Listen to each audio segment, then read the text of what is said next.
ڕێز لە پیریەکانمان دەگرن ئەو وڵاتە وڵاتیەوەیە کە پیرتەیدا بەخۆشی و ژیانێکی پڕ لە حەسانەوە تێیدا بژیت. لەو بارەیەوە گفتوگۆ دەکەین لەگەڵ بەتەمەنانی خۆشەویست و بۆ کەسانی کە من هەرگیز پێیان ناڵێم پیر، بەڵکو پێیان دەڵێم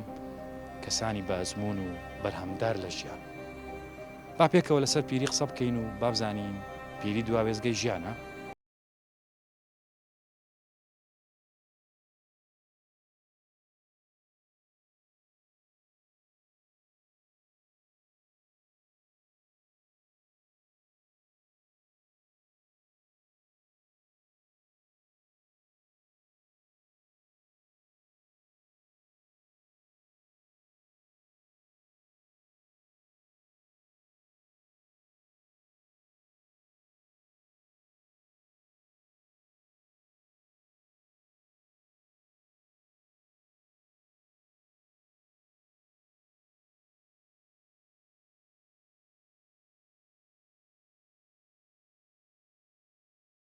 باوکی ئێمە و کەس چیمەیە کە پیر دەبی ڕزای زۆر گران دەبی. یان لە پاش پێنج ئێمە خۆمان دایتە بەدەستەوە کە بە تەمەند دەکەوی. ئەو کە ئەمن دەلێم یەک پیر لەو شارەی ببینێت لە بەخاتر ئەو پیرێ خوان تەبارەک و تەعالا ڕەحم دەکاتە بەو شارەی. پێشی عەمەلان ئەم لەسەر ئیشێ بوومە تااقەتمە ئەلعان متەئەکدم ئیشم هەبی عینەن نەگۆڕین. جەنابەت وەکو گەنجێک ئایا پیری چیە لە لای جەنابەت؟ یعنی ئەو کەسانێک کە لە دەوروبەرتن پیرن، پیرەکان چۆن دەبینی؟ سواز بۆ ئەو بەرنامەیە بەڕاستی پیری پێم وایە هەر کەسێک بۆ کەسیش ئەتوانێ بگۆڕێ. پیری ڕاستە بە شێوە و شکل ئیسان بەرەو پیری دەڕوا پاش 40 ئەو بەخۆی ئەوەی ژیانە تەبیعەتی ژیانە، بەس پێم وایە جاروێت دڵ و دەرونی ناوە زۆر ئەساسە. ئیسان جاروێت بە جەستە دەبینی بە تەمەند دیارە پیرە بەران لە ناخۆ هەر هەمیشە گەنجە و هەو تەمەنیەوەیە بەران ئەوە سونەتی ژیانە. هەر پاش 40 ئینسان بخۆی خوای گەورە وای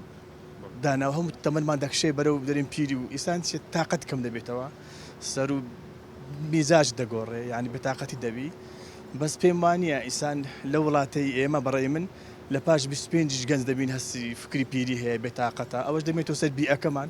وڵاتەکەمان زۆر تەئسیر دەکە لەگە وڵاتانی تر.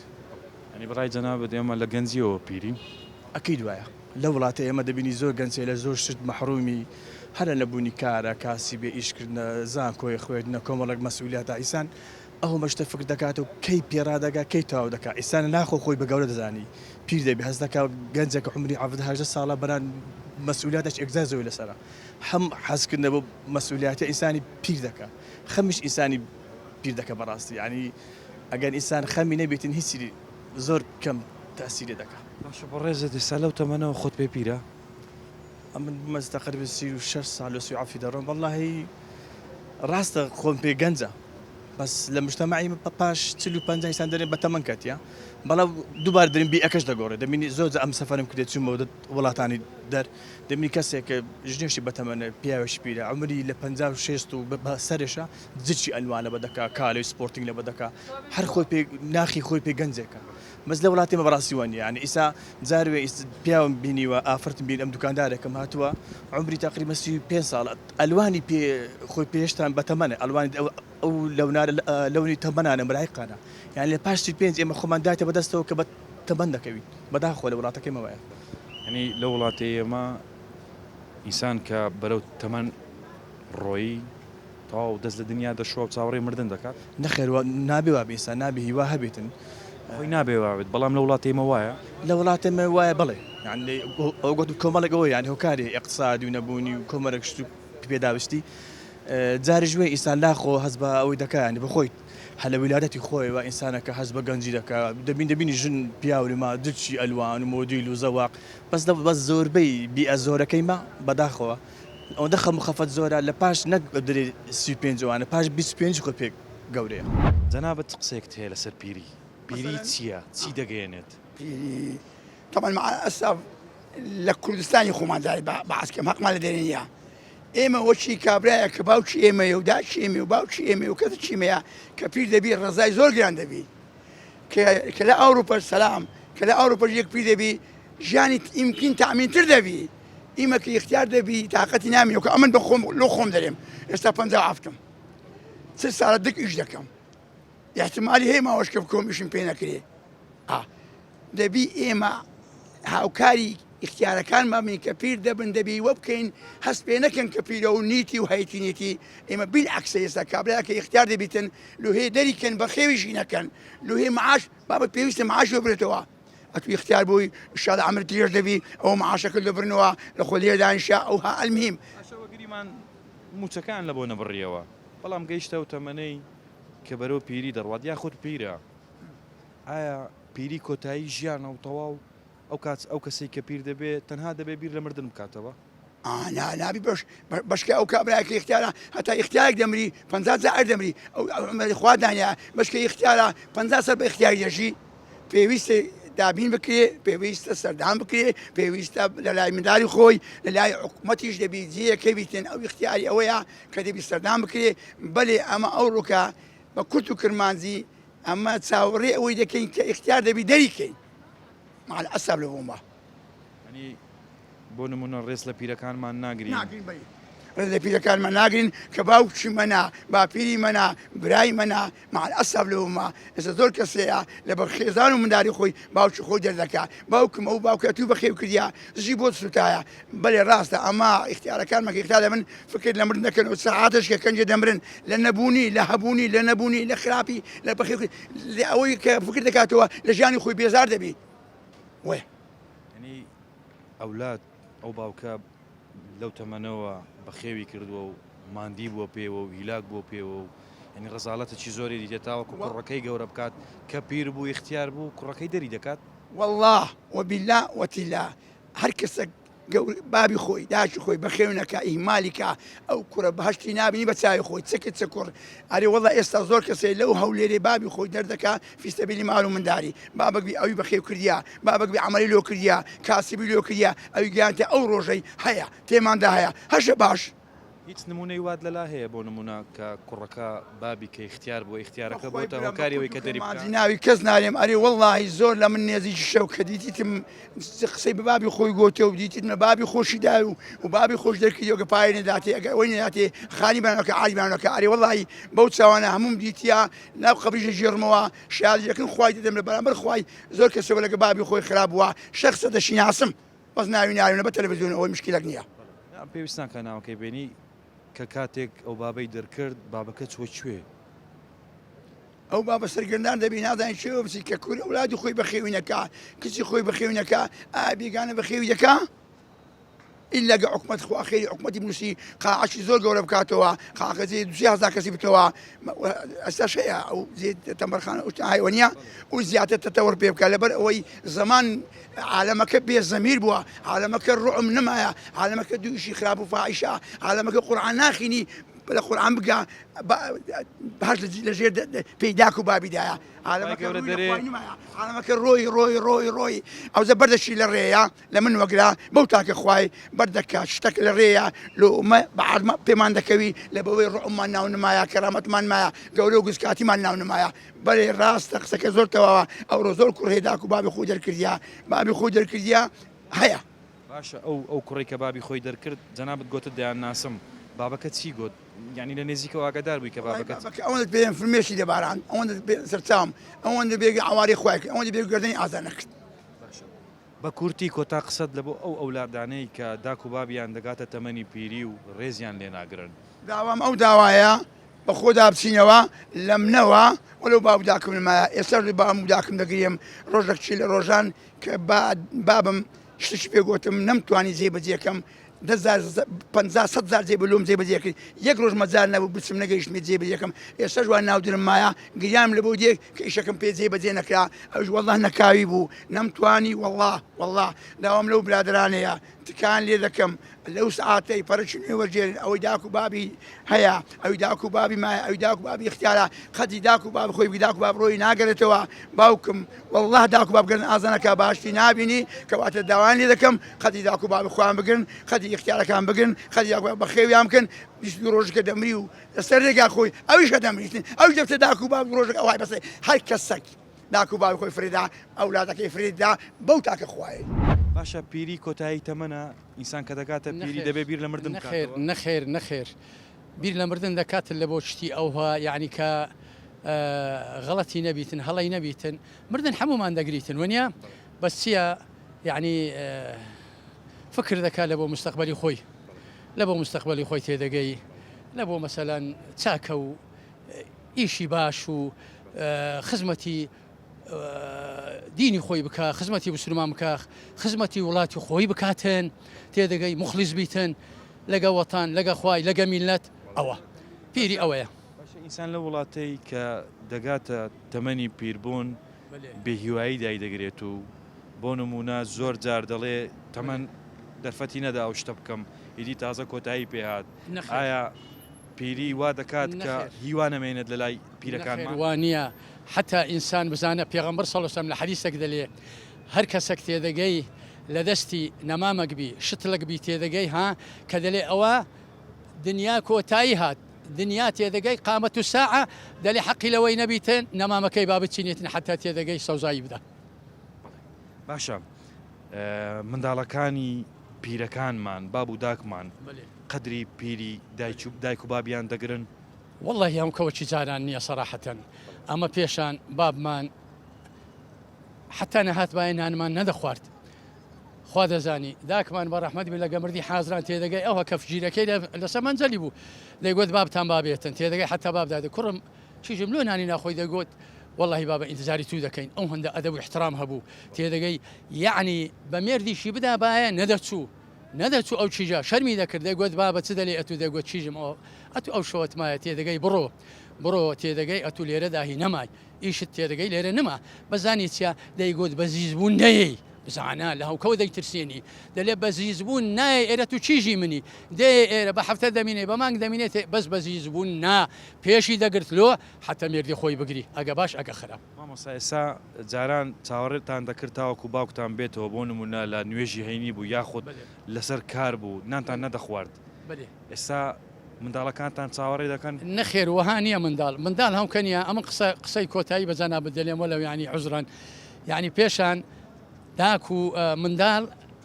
دەناورا بە باب و داک خۆی دەست و داک و بابی خۆی ماز دەکرد لۆ دەیگوت بابە داکەم دەبی لێم رازیبی دایە دەبی بابم مەسەل لێم رازیبی وەبی عکسیهی تێدەگەی هەوکەنیە داک و باب دەبی دەستی منداڵی خۆی ماچکە حتا لێ ڕازی دەبی حتا مشکلەشی نەقایمۆنی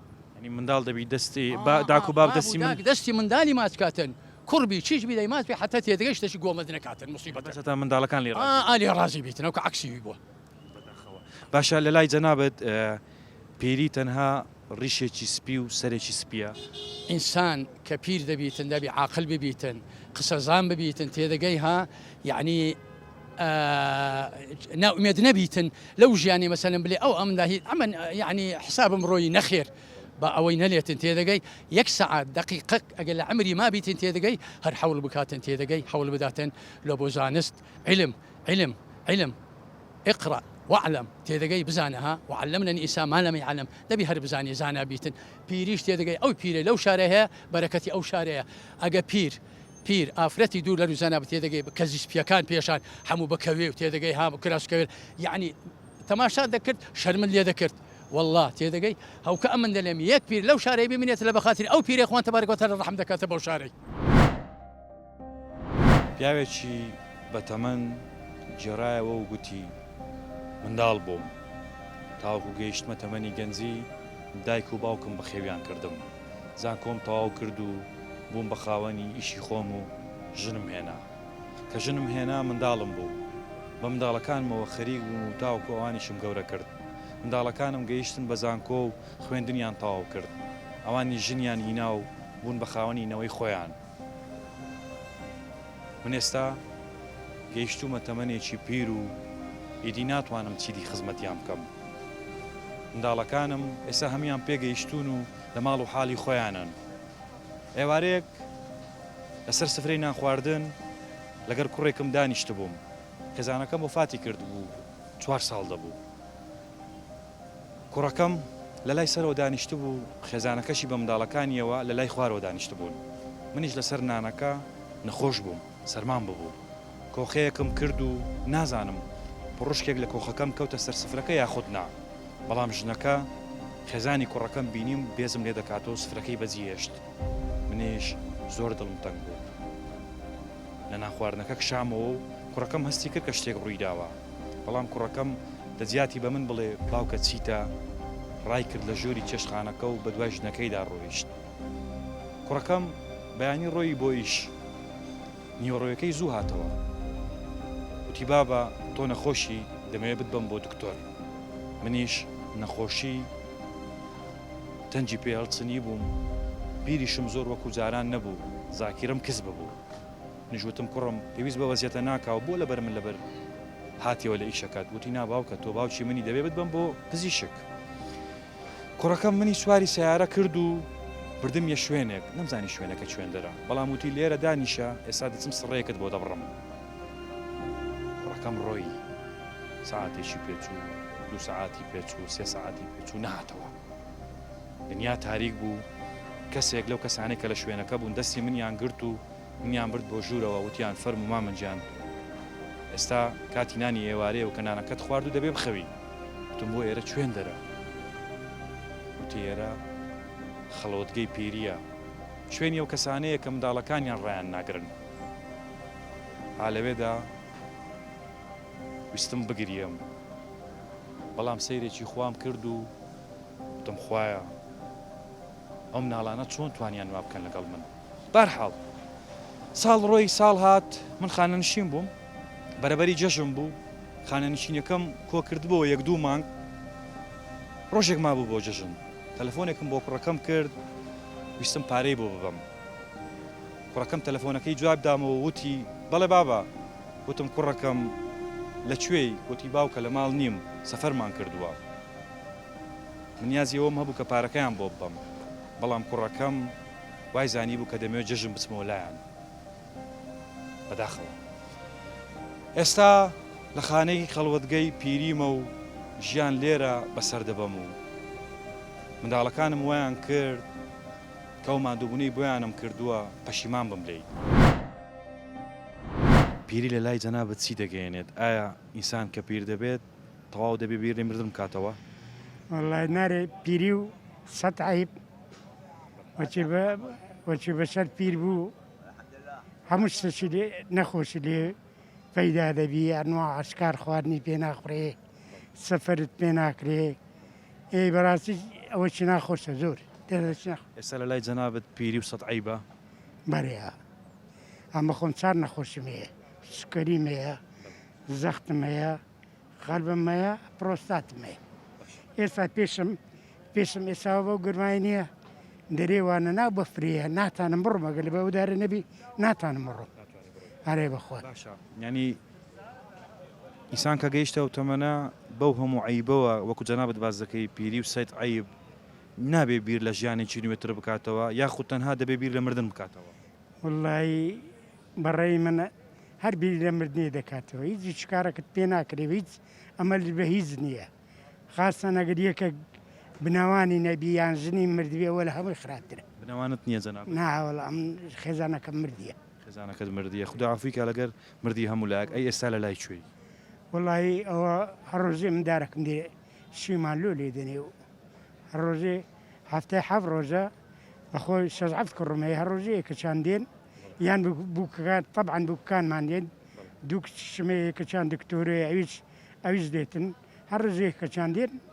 نانماندۆ موفق دەبن ئینشاڵڵا خوا تەمەنیان درێژکە یعنی لەو ماڵی کە ئێستا پێشتر خێزانەکەتی لەبوو بە تەنیا ماوی وەخوای یەک کوڕم لە گەڕێوی ژنی نەینایش عمری 50 ساڵە نازەم بە تەمای چێ ژنی ژنی نەیناتاستا باشە منداڵەکانت ڕێز لە پیریەکەی جەنابەت دەگرن وڵی ئەرێوەڵە باش لە چاوی عالێمێ باشن یعنی حڕمەتم دەگرن و هەر ئیشەکەم هەبی بەلایکمێ من دەبی مانجێ جارێک دوو جاری هەدەی بچمە دکتۆری ئێستا من ڕۆژێ سبەینان ئەنسۆلین لێدەم ئێوارانیش ئەنسۆلین لێدەم دەکات دوو جار چەند وعدەی لێدەم 45 وحدەی لێ دەدەم ینی جەنابەت وەکو خۆت ینی هەست بەوە کردووە ئەو قەدرێک کە جاران هەبوو لە لای منداڵەکانت ئێستاش بەو تەمەنە پیرەتەوە هەمان قەدرت ماوە ئەرێوەڵە باشە مندارەکانم باشن الحەمدولله باشە لە قسەکانت دا قسەیەکت کردوتت لە چاوی عالەمێ بۆ نمونەهی عالەمێ چۆنن منداڵەکانی عالەمێ چۆنن لەگەڵ عالەمێ دیتم ڕۆژێک گوتی دوو کوڕی هەبوو بابیان فرێدا بوو لە پەنا خانێکی گوتی ئەوە کوڕەکانم ئەمیان فڕێدایە گوتی مادام لۆ فڕیان دەدا بە بیا مردبایە خانەی بە ساڵات چۆکان زۆر کەس ئێستا چیتە خانەی بە ساڵات چۆکە یان کوڕی بە خەوی ناکە یان کچی بە خەوی ناکە یان مەسەرەن معاشی نییە ئەوجە خاستە نەگەر بابەکە فەقیر بوو هیچی نەبوو حتا مندارەکانی خۆشی نایە. دەمەوێت بزانم هەڵوێست و قسەی جەنابەت لەسەر پیری چییە؟ زانسی پیری ئەوەیە تەمەنێکمان بەڕێ کردیە کە خزمەتی ماڵ و منداڵمان کردیە ئەو تەمەنەی کە ڕۆی تێپەڕی ئێستا گەشتینە تەمەنەشی مەفروضە ئێستا ئەمە خزمەت بکرێن. خزمەت بکرێن ینی بە شێوەی وە ئەو تەبقای ژیانەکە ئەوەنێک کە کەمی ژیانمان ماوە یەخۆشی لێ ببینین نەک ئێستا تازە بە تازە قۆل و باشی لێ هەرکەین ینی کە ئەنەمە لە بدایەتی ژیانین ئێمە وا هەست بکەین کە ئەنەمە شتێک نییە پاڵپشتیمان بکاتن یاخود ژیانەکەمان بەردەوام ژیانەکەمان مسۆگەر بێ ئەمن گەشتیمە تەمەنەی تازە و ئیش لۆ گەنجان نییە ئەمن تازە ئی ئەوەی مە بتم ئیش بکەم من دەڕەت ئەوەی کە ماندوو بوویمە هیلاک بوومە لە ژیان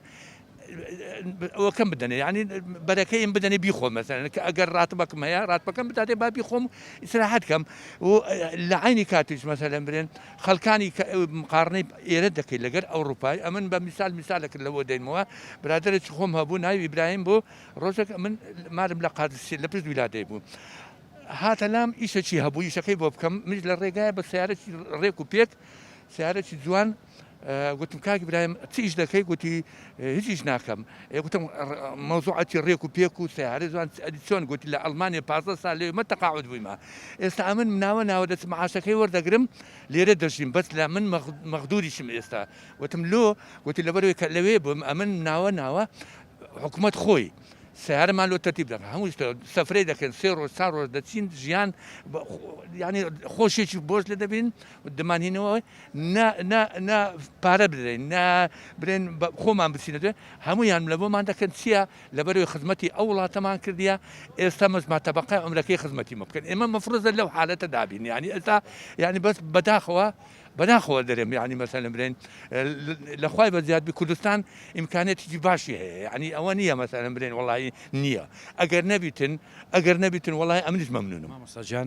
لە سەرای قسەکان قسەیەکت کرد گوتت ئێمە لە تەمەنی گەنجیەوە تا ئێستا خزمەتی ماڵ و منداڵمان کرد ئێستا دەبێ ماڵ و منداڵەکە خزمەتی ئێمە بکەن ماڵ و منداڵەکەت خزمەتت دەکەن ئیمکانێتی نییە مثلا ئەو ڕۆدەزانسی مادە شتێکی ئەساسیە مادە ئەساسی مەسەن ئەوە چینە دێ سەردانم دەکاتن ئاگاداریم دەکات مەسەن ئەوم بکە بەس ئەمن ئێستاکە ئەگەر هەبی دەبی یارمەتی بدەم مادیە لەبەرەوەی نیتی مەسەن گەنجەکە من میسالە کوڕەکەم هەشت سارە مەحەدی خلاص کردە مەحەد ساحی خلاص کردە لە مارێ دانیشتە ئیشی نییە باشە مامۆستاجان مامۆستا ئەگەر ئەوە بۆ نمونە با ئیمکانەتەکە لادەینێ لایەک ڕەنگە نانێک هەبێت هەمومان بتوانین بیخۆین بەڵام کەسی وا هەیە نانەکە زیاتریشی هەیە بەڵام لەبەر خاتری ژن و منداڵەکەی باوکی بەتەمەنێکی گەورە و بەسەرێکی سپیەوە لە بن دیواری مەکتەب و لە خانەی بە ساڵات چوان فڕێدەدات و بەبێ ئەوەی ڕۆژێک لە ڕۆژان بیر لەوە بکاتەوەکە کە ئەو باوکە بووە ئەو کوڕ ئەو کچێگەیاندۆتەوە ڕۆژ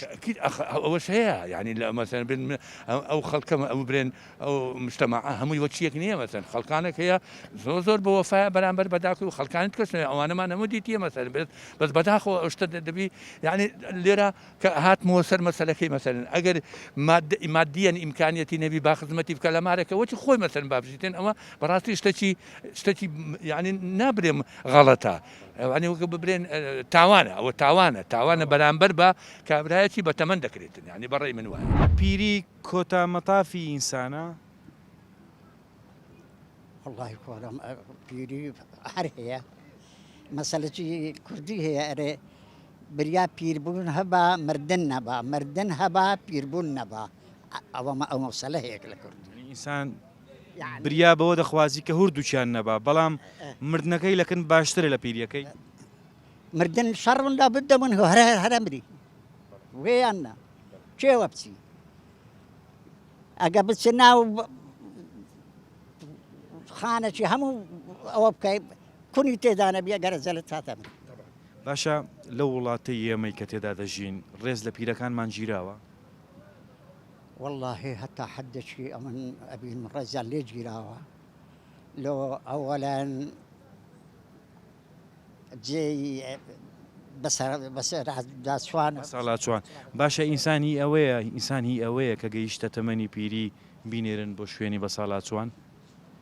ئەدی ئەگەر داکو باوەکەی ئەفەن مندارەکانی قبول نەکەن و دەری بکەن ئەدی ئەوەی سەریا و کاریسە هەیە مامۆستاچی بەڕێز پێشی جەنابەت قسەیەکی کردوتی منداڵ یەو سەردەما ئەگەر باوکەکە خانوویەکی بەناو نەبێت و سارەیەکی باش و پارەیەکی باشی نەبێت ئامادەنیە بەخێوی بکات و ڕای بگرێت و خزمەتی بکات ئایا وایە؟ وانە ڕاستیت برێمی چونکە خانیم هەبوو کە گوتیانەمە دەگرێت دانانیشی کەس نانی ناو خانێت چونکی ئەوە بووە دەبێت و عیلازەکی بکەیت خانیەکەم فروشت تێگەی ئێستا خانووشت نییە و پارەشت نییە و منداڵەکانت هەر ئاگیان لێتە خانیەکم هەیە لە زێڕینم کڕنی تێگە مندارەکانم شەرتی تربیە مامۆستاجیان بە کورتی عەفوم کە مقاتەعەت دەکەم بە کورتی کۆتا قسەت لەسەر پیری چییە لە لای جەنابەت پیری شەڕ لە بدەمە دەبی هەر بگاتێ گوتیەوە کوڕەکانم ئەمیان فڕێدایە گوتی مادام لۆ فریان دەدا بە بیا مردبایە خانەی بە ساڵات چۆکان ئەو تەمەەی کە ڕۆی تێپەڕی ئێستا گەشتینە تەمەەشی مەفروزە ئێستا ئەمە خزمەت بکرێت خەمیش ئیسانی پیر دەکە بەڕاستی ینی ئێوە بە تۆبزی پیر دەکەن ئێوە بە تۆبزی پیر کراینە هەر کەسێک داکو باوی خۆی فرێدا ئەولادەکەی فرێدا بەو تاکە خوایە هەوکەنیە داکو باب دەبی دەستی مندانی خۆی ماچکە حتى لێ ڕاژی دەبی حتى مشکلەشی نەقایمونی والله من زۆر جار بە برادرانیشم بۆ تووە وتم ینی ئینسان ئایا تەمەنای مردن دەکا کاتێک لە کاتەکان تەمەنای مردن دەکا یاننا بەڵام من هاتمە قەناعەت ینی هەندێک حاڵەتی بەسەر ئینسان دێتن تەمەنای مردن دەکاتن یەک لەوانە حاڵەتانە دەبینی ئێستا لە حاڵەتی کۆڕۆنا ئەوانە سینیا و کوولکرایە ینی لەو ڕۆژانە دکتۆرەکەم 20 دکتۆر بەشدار مخەدیرە خێزانی هەموو دکتۆرەیە یعنی خۆی داوای کردبووتی کاکە سینەکەم کوونکەنێر بەس لێرە ئەوم بۆدان یعنی معناوێت دووامە تافایکی بێزاریە و دەیوێ ڕزگاری بیتن ئایا پیری کۆتامەتافی ئینسانە؟ نعم بالعكس من ئەگەر بزانی يعني ئەو میعماریانەی کە مەشهورن لە عێراق بڕۆ بزانە عمریان چەندە چونکە ئەوەی ئیشی فەنی بکە يعني ظاهر وها دەرچووە يعني دەرەی يعني ئەوەش لە شەنسمانەتیە عمری زۆر درێژ دەبی ئەوەی مەشغولی بە فەنبی عمری زۆر درێژ دەبێت تەمەری درێژ دەبی هەیە مەسەلەن فەنانە تووشی مشکلێکی بۆ نازام چێمەدێ بەزا من ئەوا دەزان ئەو جا من خۆم بە زۆر بە مەغدور بەس بای ئەوەندەش لیاقەم هەیە يعني ئەو قسەش دەکەم دیسان خۆم بە مەغدور دەزانم ئەوە يعني ئەو تعدای لە خۆم ناکەم ئەمن دنیا ئەو هەیە برێمچ جەوەچیان خەلق کردیە يعني ئەو نیزامی کە هەیە جەوەچیان خەلق کردیە يعني زۆر عکسی پیریە زۆر غەدر لە پیری دەکا يعني تەنها نیزام ئەوەی دانیشتە لەگەرمیش ئەویش فەنانە يعني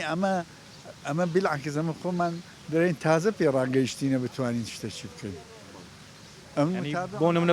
الان جوجل دەرچووە ئەمن ئەخباری معماری عالم مستمر وەرەگرم ڕۆژێ وەردەگرم ئەمن متابعم